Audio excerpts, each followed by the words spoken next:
Hello, everyone. Darvanique Harris here, back with a quick tip, sharing some valuable information that I believe that has helped me, and I believe it can help you too.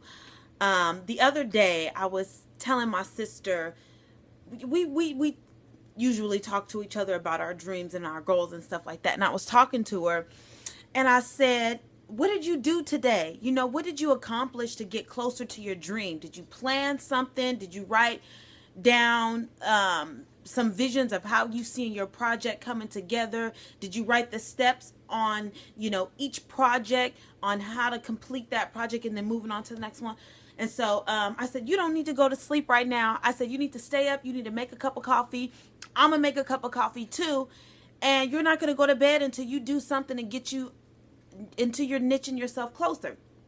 So did this big old had this big old encouraging conversation for her. I worked on my dream, she worked on her dream, and then we just kind of came together and shared our progress. I was really excited about that. I was pumped. Then the next day came, which was, a few days had passed and I was on a mission. But then yesterday, after I got off work, I was tired. I had heels on all day. Well, not all day. I worked a part-time shift. But the point was, after I got off work and I came home, and it was like the spirit of slumber met me right on my couch. And I was like, oh, I don't feel like going, because after I got off work, I was like, okay, after I get off work, I'm gonna set some time aside, and I'm gonna work on my book, and I'm gonna work on my project, and I'm gonna do this and I'm gonna do that. And I'm trying to put my phone on vibrate so you guys don't hear it interrupt.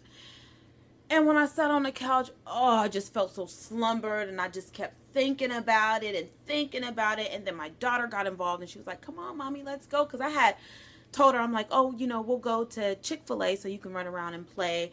And I usually let her do that while I work. That way she can have fun, play with the other kids that are there inside that little, that blocked off area. And I won't get distracted. Only time she runs out to get something to drink or she goes to the bathroom, I'm laying out. I'm thinking about all that. I'm laying on the couch.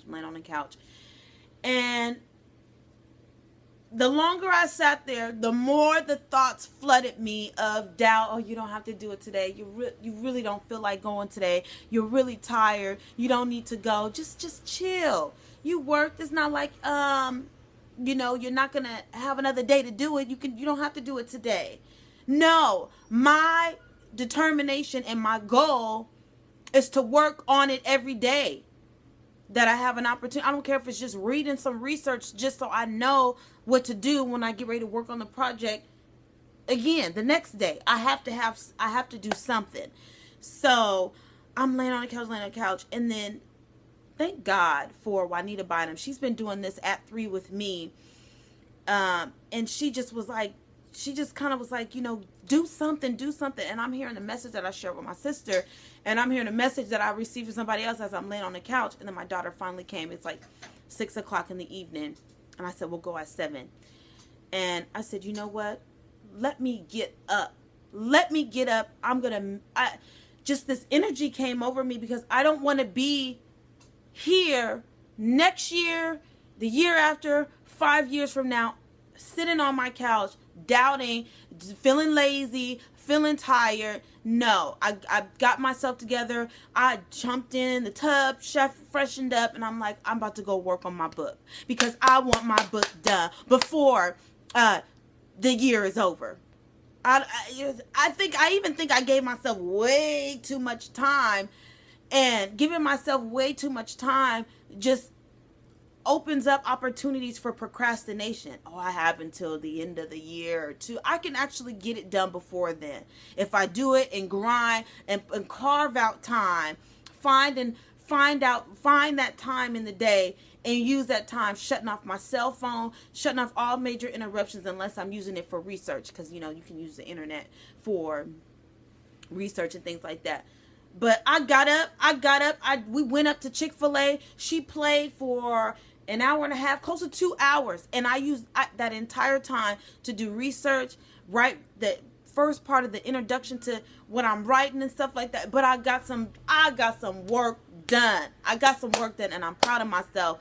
So the same message that you wind up sharing with other people and encouraging somebody else, you're going to get tested to see if you're going to do the same thing for yourself. And that all to say, I said all that to say this. That message that I was sharing with my sister turned around and said, yeah, let me see if you're going to use the message you shared for your sister, for yourself. And I was like, oh my gosh. And that was the conviction. That was the conviction for me. How you sitting up here telling her and pushing her, and you sitting on your couch talking about, I'll do it later. No, I'm going to do it right now.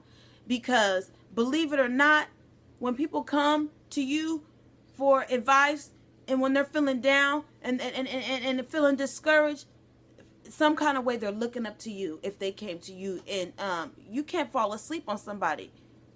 If you're leading the people and they following you because they're following you for that support, and you just kind of help them, keep them going. If you fall off, not all people, because some people can stand on their own, but just think about it. If you drop the ball because you lazy and you don't want to get up, think about how it's going to affect a lot of people. I looked up to my mom for many years. And when I got older and I started seeing things like, because it becomes a lifestyle when you see how people live and you live with that person, and you grow up as an adult and you say, I don't want to be like that. I'm going to get up and I'm going to do this every day, and I'm going to do something every day. Mom, I know you're not the same no more, so I can kind of use this as an example. Well, okay, here we go. Just say it. She slept in a lot. She slept in all day and stayed up all night. Slept in and would fuss to herself of why she couldn't get stuff done in the day because she stayed up all night till like 3, 4 o'clock in the morning. And then when it's time for her to get up by 9 a.m. in the morning, she wasn't about to get up. And that was a horrible habit that I fight against, because when you see somebody that you look up to, you would use their life as an excuse for you to do the same thing.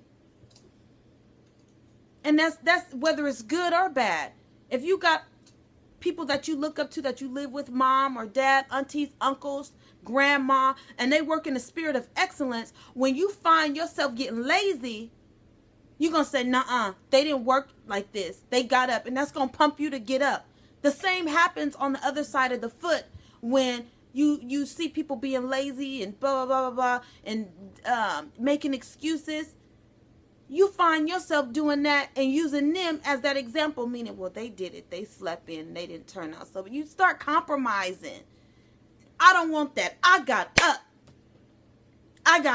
freshened up, and threw some clothes on and went up there and I worked on my book, because I have a message to get out.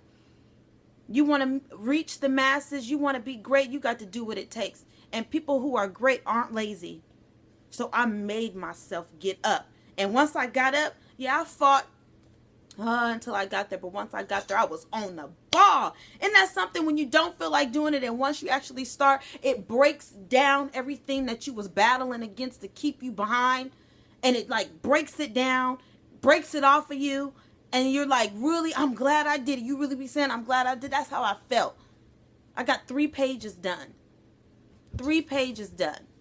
I'm proud of myself because of that. So I encourage you, watch out for the message that you share and to encourage somebody else. It'll turn around and test you to see if you're going to do the same thing that you share with somebody else. All right. This is Darlene Harris sharing a quick tip with you. Practice what you preach. Talk to you soon.